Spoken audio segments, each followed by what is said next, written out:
Reverend Billy here at the Church of StopShopping. Well, now we are being surrounded by neo-Nazis who are telling us you cannot trust strangers. You can't let people across the border into our community. You have to be afraid. And they look at fear and they call it greatness. They have a whole different lexicon than we do, but they're borrowing the language of community by way of Christianity, they are saying, be selective in who you love. Well, Alexandria Ocasio-Cortez said a similar thing when after Trump's election. She told us, really embrace community. Go to your neighbors, go to your family. Find a stronger bond with the ties that bind. So it's complex. What we want to do, I think, is we want to stick with love because love is the most powerful emotion the earth has given us, and have that love apply, strengthening the people around us in our community. That's for political reasons as well, not just to defend, but also to go out and change neo-Nazis. That's why we say, find out how to kiss a neo-Nazi. On the other hand, strangers. Strangers are the people that we meet in the village commons. They are the people that come across the border and give us a new education, a new kind of dance. They are how we become better people. And we know that loving the neo-Nazi is something we will have to learn how to do eventually to change them. But loving strangers and being open and not loving any border, but inviting people across as we hope they will invite us, that's where it's at. That's power. And that's what the earth, I believe, wants us to do if you're an earth defender. You let the birds migrate across the border. You let the people come into your neighborhood. Somebody give me an Earthalujah. Earthalujah.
We dress up like extinct animals and sing in a bank and get arrested and go to jail and try to sleep.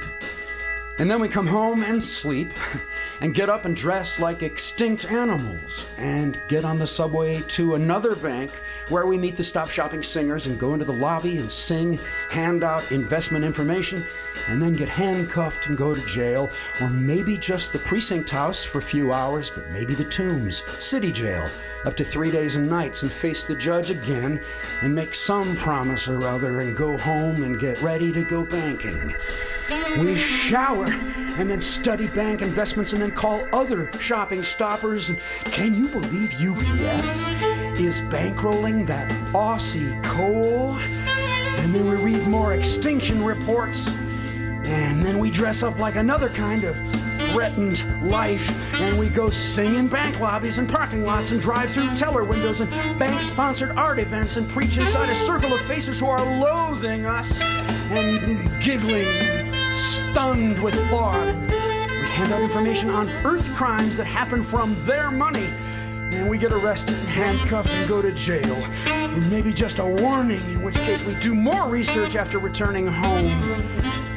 And love our loved ones, and eat and drink and read and wash and do laundry and put off the bills. And we're exhausted, so we fall asleep and dream of rainforests, prairies, coral reefs.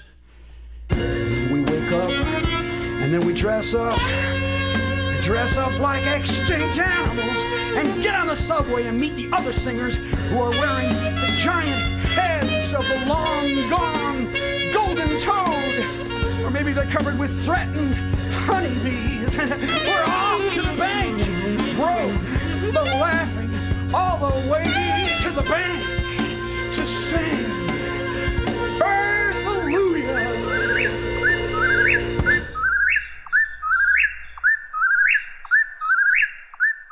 What strikes me as so amazing is that we have in our wonderful democracy people who are trying to return us to that culture of fear.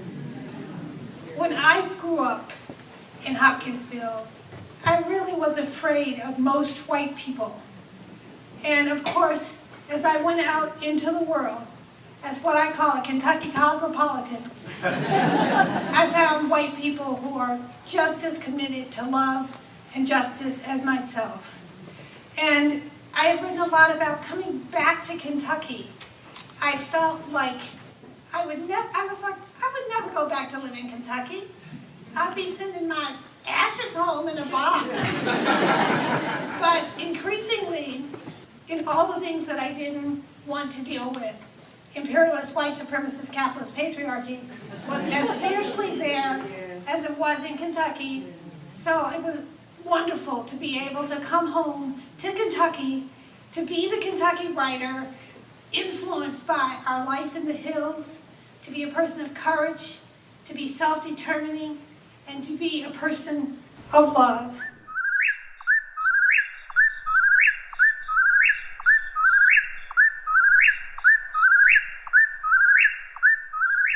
Because the rest of my life is flying by yours, the lives of our bodies shade through the doors. Because you walk by me and I walk by you, everyone we've ever loved is walking by too. Because the air around you moves like light, I gather the four walls and fall with the night. Because the hours were ours, time carries the part. Our quiet wildness is the beat of me. Because the rest of my life is flying by yours, the lives of our bodies shade through the doors. Because you walk by me and I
don't have marching orders for you right now.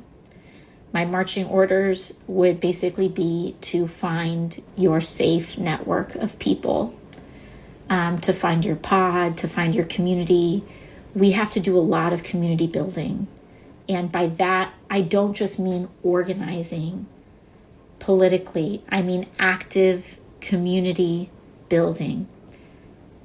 We are in a position where the isolation of a capitalist system, the isolation produced by COVID, just where we are as a society, people working 4 jobs, 3-4 jobs to make ends meet.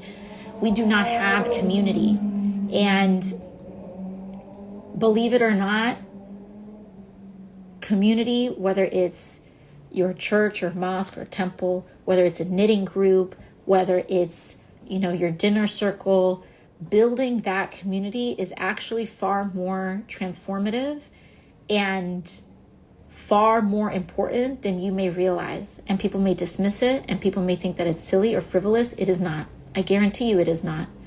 And we are in a time where people finding their friends and finding their circle is a challenge. If you don't have your group that is close to you, you are probably in a similar boat as so many Americans right now. It's a big reason why we're here as a country in this place. And so we can commit ourselves to making the smallest communities as we can around ourselves. If you don't know your neighbor, it's time to know your neighbor. Or if you have a coworker that you think you're cool with or whatever, it's time to get to know that person. And it's time to get to know the people that we will be relying on to protect and to protect each other. It seems frivolous, but I guarantee you it's not. And creating community around you is one of the strongest, most powerful, and also one of the most radical things you can do in an environment like this. Time to be radical! Time to surprise yourself! Surprise yourself! You're up against the window back there. Can you be surprised now? Do you want to be surprised now? Shout out Earthalujah! Earthalujah! Earthalujah! Earthalujah! I'm shocked at what I can do. I'm going to be amazed at what I can do, and that's love. The earth has put desire and love into every one of us so that we would live, and we're not picking it up. But let's promise each other we're doing that now. Let's promise each other walking out of the public theater front door that we're going to sit down and we're going to make some plans for change, for love, gonna love, radical love. I'm gonna change. I'm gonna change. Promise myself. I'm gonna love. Oh, I'm gonna love. I'm gonna love. Love-alujah. Love-alujah. Oh, love-alujah. Yeah. Love-alujah. Love-alujah. Love-alujah. Thank you. I love you. I love you.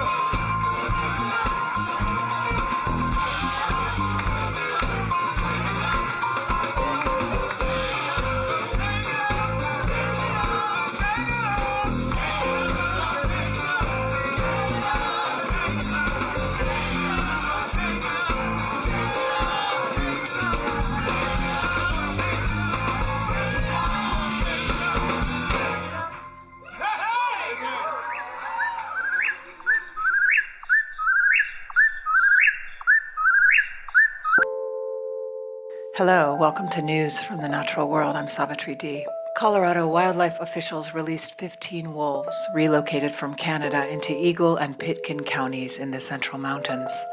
The addition of the wolves from Canada and the re-release of a mother wolf and her 4 pups brings the state's total known wild wolf population to 29.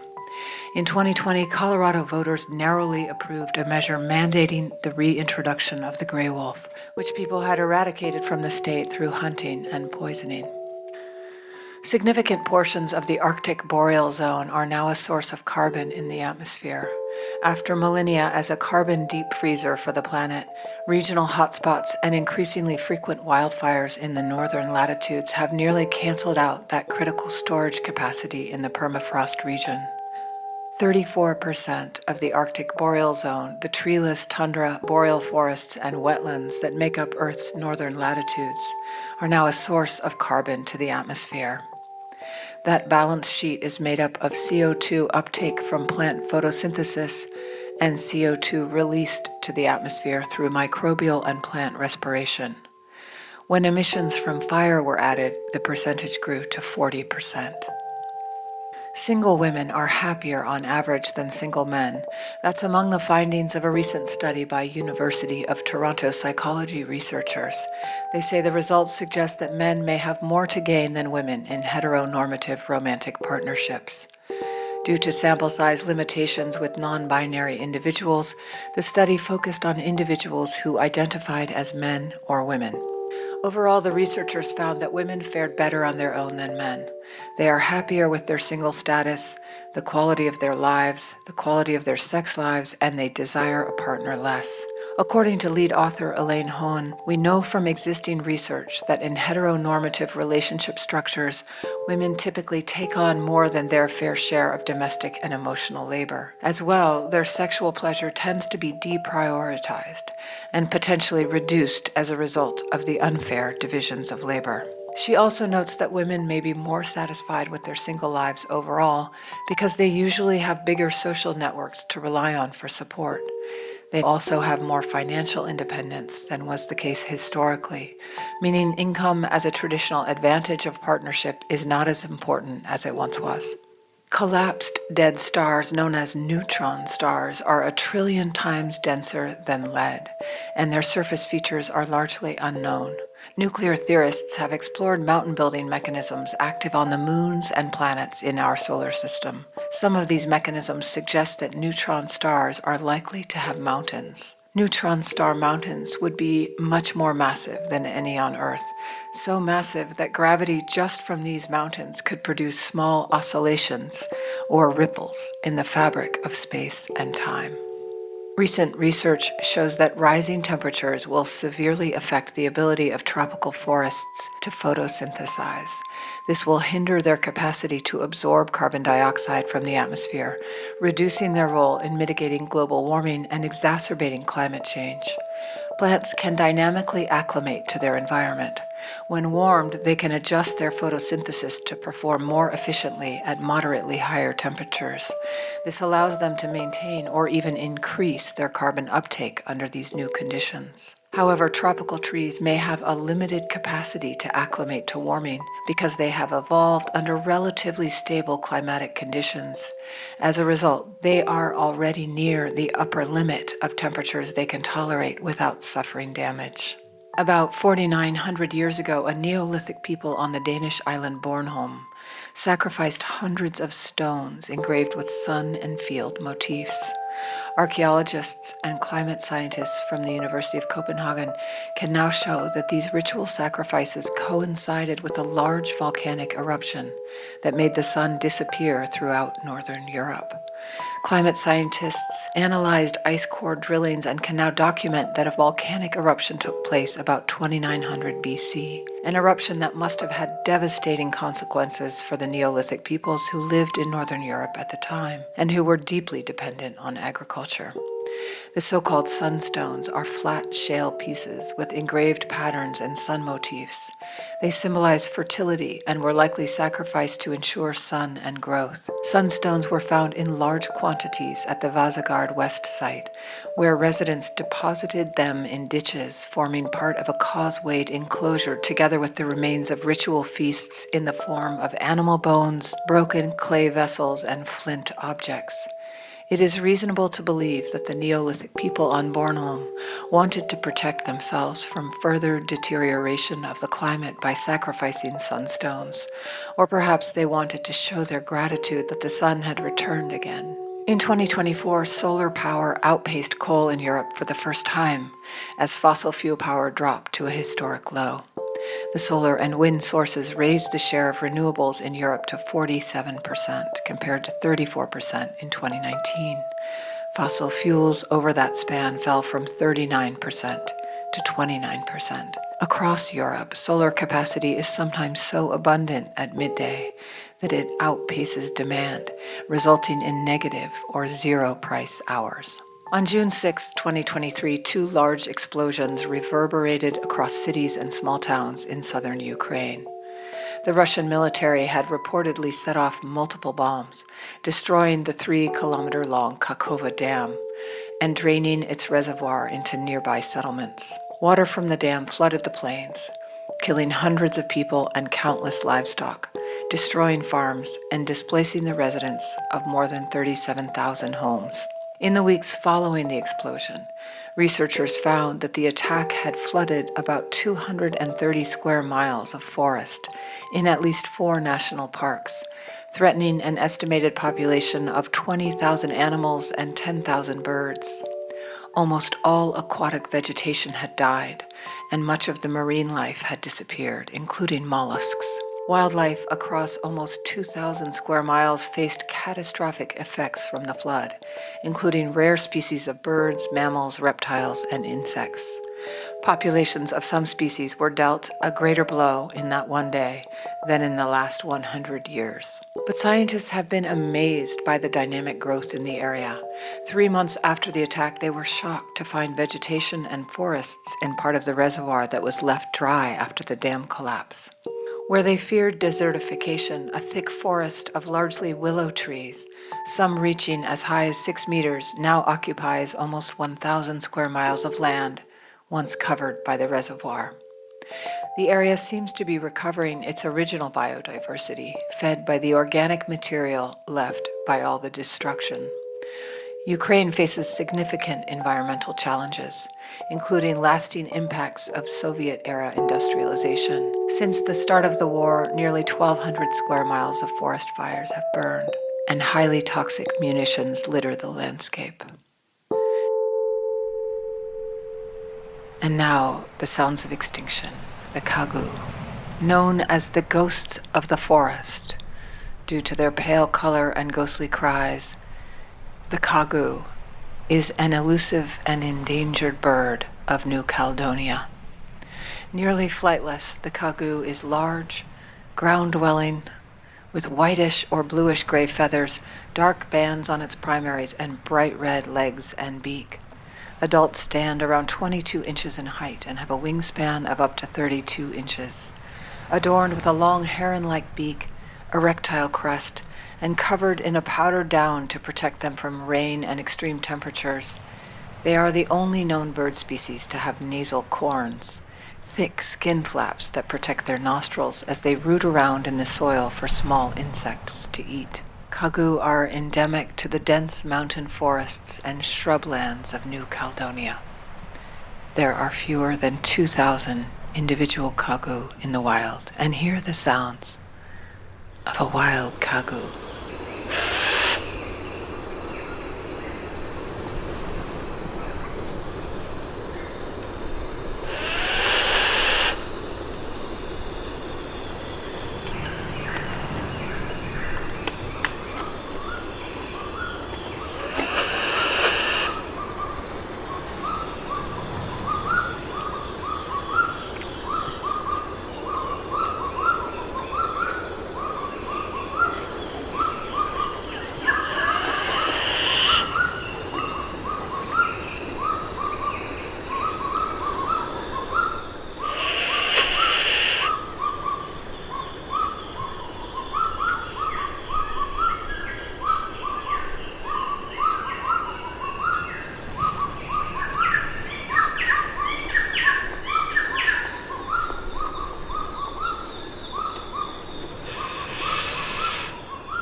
And Reverend Billy here. Time to say goodbye and thank you. And that's our dog Toby, who's angry about something.